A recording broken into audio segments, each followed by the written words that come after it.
The Star Casino inquiry has claimed its first victim, the Premier's right-hand man, Peter Grimshaw. Barry O'Farrell's Director of Communications resigned after explosive allegations at the inquiry. Yesterday, the Premier was drawn into the saga. Today, he faced questions in Parliament. State political reporter Bridget Glanville joins us now. Bridget. Juanita, this is a bitter blow for the Premier. He's been friends with Peter Grimshaw for years. Peter Grimshaw is one of his closest confidants. Now, Peter Grimshaw resigned after more explosive allegations today at the Star Casino inquiry. He's at the Star Casino inquiry because they're trying to find out whether or not Peter Grimshaw used his political connections in order to have Sid Vaikunta, his former boss at Star Casino, sacked. Now, interestingly today, Peter Grimshaw has also been the subject of an inquiry through the Premier's office looking at some emails that he leaked.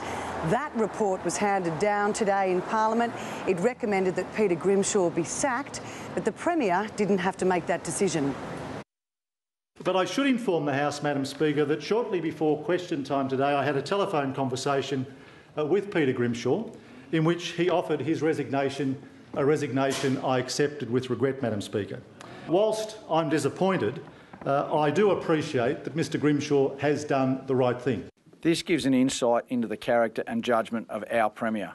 The Premier of New South Wales lacks judgment, and his character has now been tarnished by the fact that instead of sacking Peter Grimshaw at the outset of this scandal, he stood beside him rather than sack him. And even today, instead of sacking Peter Grimshaw, he allowed Peter Grimshaw to resign, and that's a disgrace.